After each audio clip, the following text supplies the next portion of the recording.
Breaking news. Amaravati కోసం మరోసారి land pooling చేయాలని ఏపీ ప్రభుత్వం నిర్ణయించింది. 40,000 ఎకరాలు ల్యాండ్ పూలింగ్ చేయబోతున్నామని మంత్రి నారాయణ తెలిపారు. ఈ మేరకు సిఆర్డీఏ అథారిటీ సమావేశంలో నిర్ణయం తీసుకున్నామన్నారు. ఎయిర్పోర్ట్ అభివృద్ధికి 24,000 ఎకరాలు కావాలని, మరో 5,000 ఎకరాల్లో ఇంటర్నేషనల్ ఎయిర్పోర్ట్ నిర్మించాలని నిర్ణయించామన్నారు. వీలైనంత వరకు ల్యాండ్ పూలింగ్ చేయాలని అనుకుంటున్నామని చెప్పారు మంత్రి. ల్యాండ్ పూలింగ్ చేయాలా లేదా అక్విజిషన్ చేయాలా అన్న దానిపై అభిప్రాయ సేకరణ చేయమని స్థానిక ఎమ్మెల్యేలకు చెప్పామన్నారు.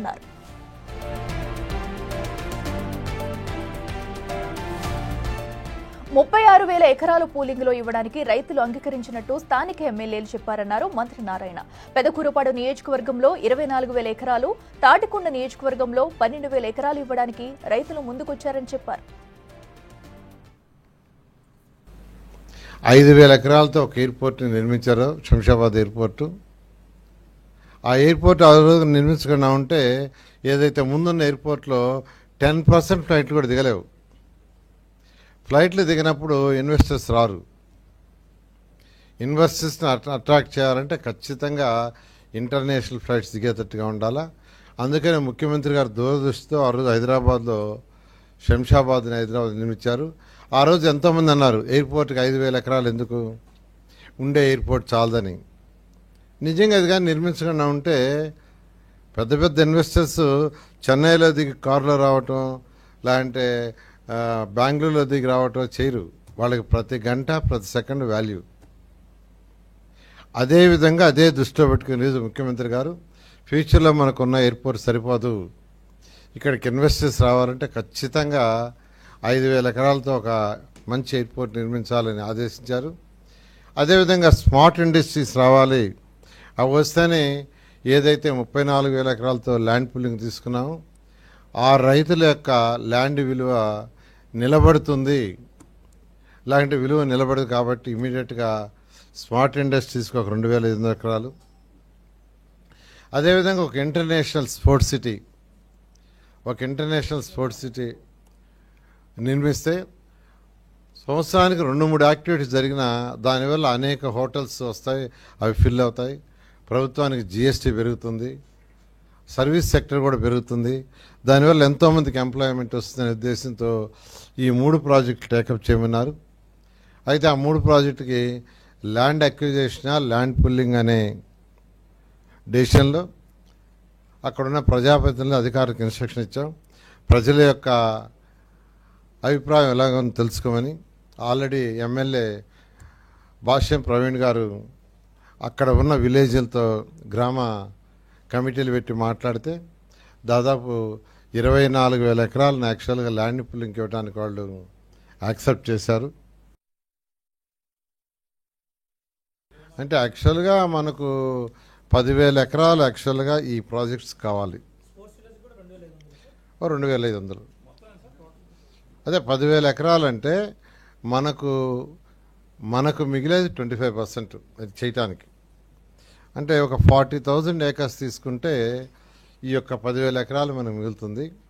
అయితే వాళ్ళు ఇన్ఫ్రాస్ట్రక్చర్ చేయడానికి చేయాలి కదా, డెవలప్ చేయాలి కదా, దానికి మరి కొంత కావాల్సి వస్తుంది.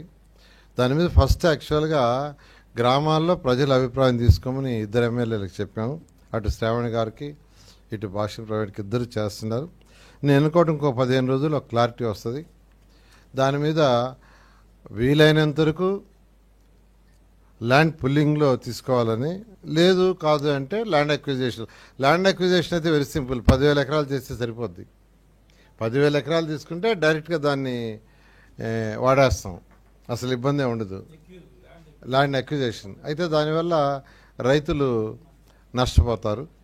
సో రైతులు నష్టపోకూడదనే ఉద్దేశంతోనే ఈ ల్యాండ్ పుల్లింగ్ ప్రిఫర్ చేస్తున్నాం.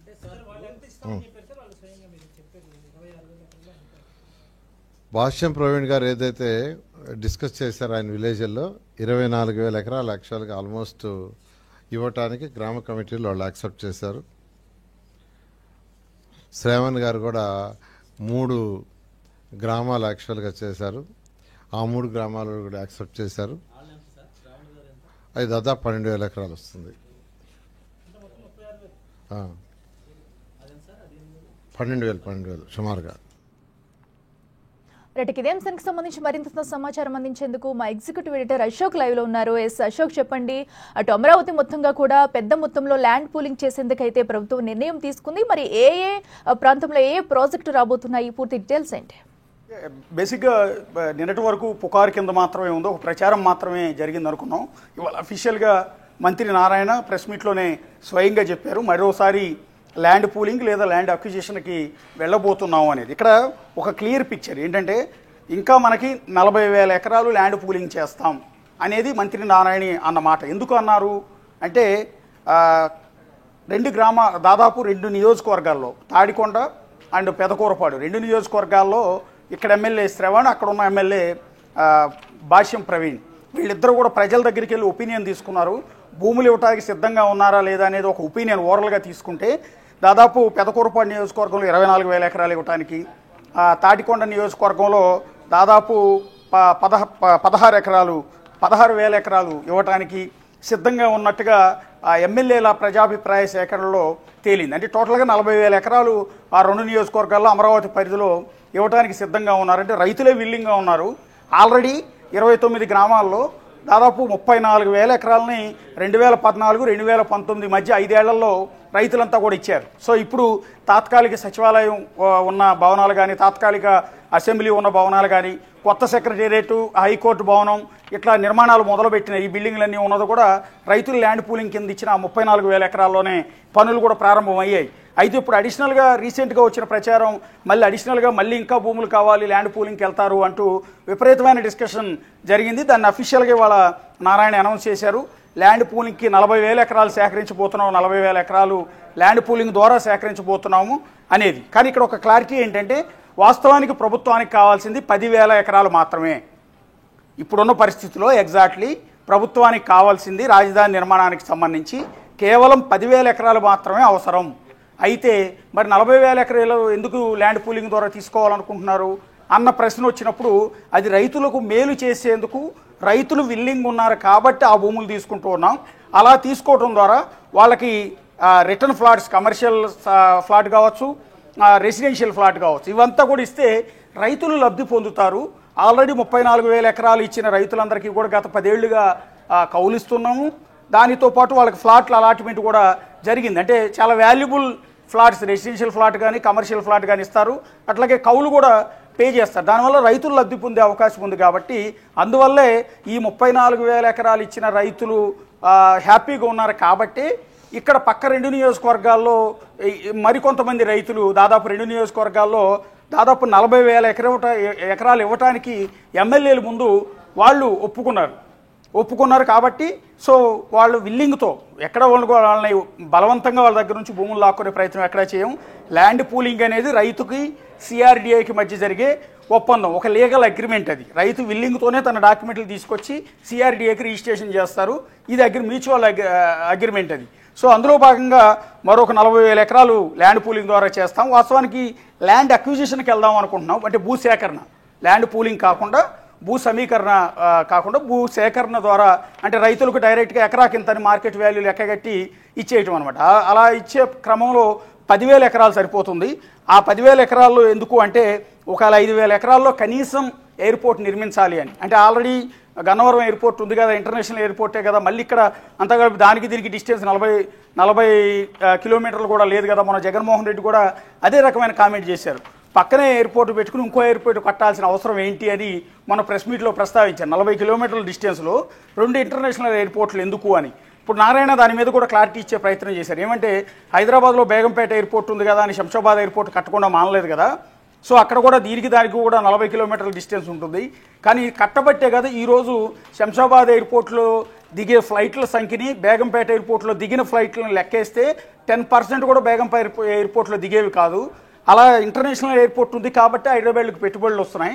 సో రేపొద్దున అమరావతికి ఎవరైనా పెట్టుబడి పెట్టడానికి రావాలి అంటే వాళ్ళు బెంగళూరు ఎయిర్పోర్ట్లోనో, చెన్నై ఎయిర్పోర్ట్లోనో దిగి, హైదరాబాద్ ఎయిర్పోర్ట్లోనో దిగి ఇక్కడికి రారు కదా. ప్రతి నిమిషం వాల్యుబుల్ కాబట్టి అమరావతిలో ఒక ఇంటర్నేషనల్ ఎయిర్పోర్ట్ బిగ్గెస్ట్. అటు భవిష్యత్తు అవసరాల దృష్ట్యా 5,000 ఎకరాల్లో కనీసం, అంటే హైదరాబాద్ శంషాబాద్ ఎయిర్పోర్ట్ కూడా 5,000 ఎకరాల్లో ఉంది.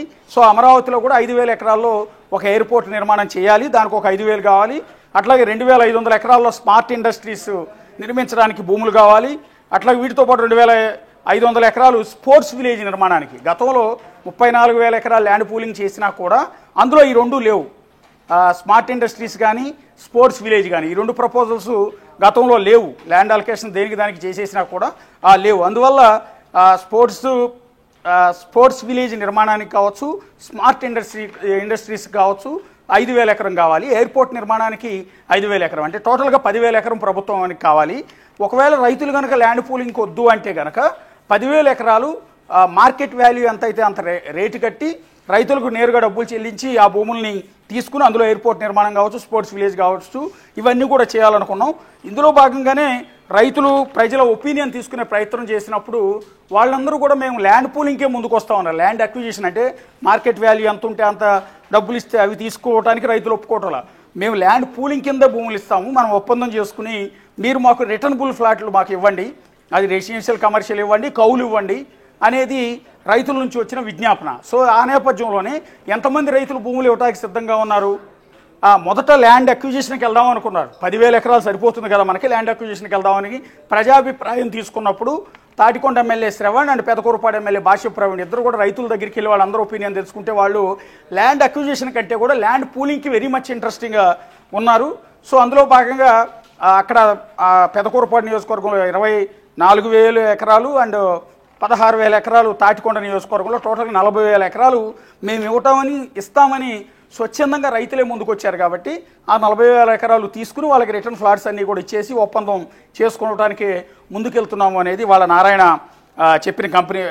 చాలా సంచలనమైన ఇది. నిన్న మొన్నటి వరకు కేవలం ప్రచారం మాత్రమే ఉన్న ఈ అంశం అనేది వాళ్ళ నారాయణ కామెంట్స్తో ఒక క్లియర్ పిక్చర్ వచ్చేసింది. ఎందుకంటే ల్యాండ్ అక్విజిషనా, ల్యాండ్ పూలింగా, మరోసారి ల్యాండ్ పూలింగ్కి వెళ్తారా, ఎందుకు వెళ్తారు, మళ్ళీ ఎందుకు? ఇప్పుడు ఆల్రెడీ 34,000 ఎకరాలు తీసుకున్నారు, వాటిలో నిర్మాణాలు చేయలేదు కదా, మళ్ళీ ఇంకా అడిషనల్గా 40,000 ఎకరాలు ఏంటి అని రీసెంట్గా మాజీ సీఎం జగన్ కామెంట్ చేసిన నేపథ్యంలో రేపటి నుంచి ఏం జరగబోతుంది అనేది వెరీ ఇంట్రెస్టింగ్ ఉంది. ఆల్రెడీ రైతుల అభిప్రాయం తీసుకున్నారు, రైతులు ఇంట్రెస్టింగ్ ఉన్నారని మంత్రి నారాయణ స్వయంగా చెప్తున్న నేపథ్యంలో ఆ అపోజిషన్ పార్టీ ఏం చేయబోతోంది?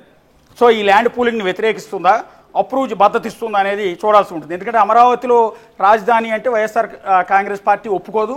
వాళ్ళు 3 రాజధానుల ప్రపోజల్సే తీసుకొచ్చారు. అందువల్లే రాజధానిలో అమరావతి నిర్మాణాలు కూడా పూర్తిగా ఆపివేసిన పరిస్థితి కూడా ఉంది గత 5 ఏళ్లలో. సో ఈ నేపథ్యంలో ఇప్పుడు మరోసారి ప్రభుత్వం ల్యాండ్ పూలింగ్కి 40,000 ఎకరాలు తీసుకోవడానికి వెళ్తోంది. కాబట్టి వైఎస్ఆర్ కాంగ్రెస్ పార్టీకి ఒక వెపన్ దొరికినట్టే. దీని ద్వారా రేపటి నుంచి ప్రజల్లోకి వెళ్లే ప్రయత్నం చేస్తూ ఉంటుంది. మరి రైతులు ఆల్రెడీ విల్లింగ్ ఉన్నారు అని ప్రజాభిప్రాయం ముందుగానే ప్రభుత్వం తీసుకున్న నేపథ్యంలో వైఎస్ఆర్ కాంగ్రెస్ పార్టీకి ఆ 2 నియోజకవర్గాల్లో ఉన్న రైతులు మద్దతిస్తారా, వాళ్ళకి వీళ్ళని యాక్సెప్ట్ చేస్తారా, అసలు వీళ్ళని గ్రామాల్లోకి అనుమతిస్తారా వైఎస్ఆర్ కాంగ్రెస్ పార్టీ వాళ్ళని అనేది వెరీ ఇంట్రెస్టింగ్ ఉంది. అది రేపటి నుంచి అయితే ఒక పొలిటికల్ రగడ ఆంధ్రప్రదేశ్లో ఉండే అవకాశం అయితే చాలా క్లియర్గా ఉంటుంది. రైట్ అశోక్.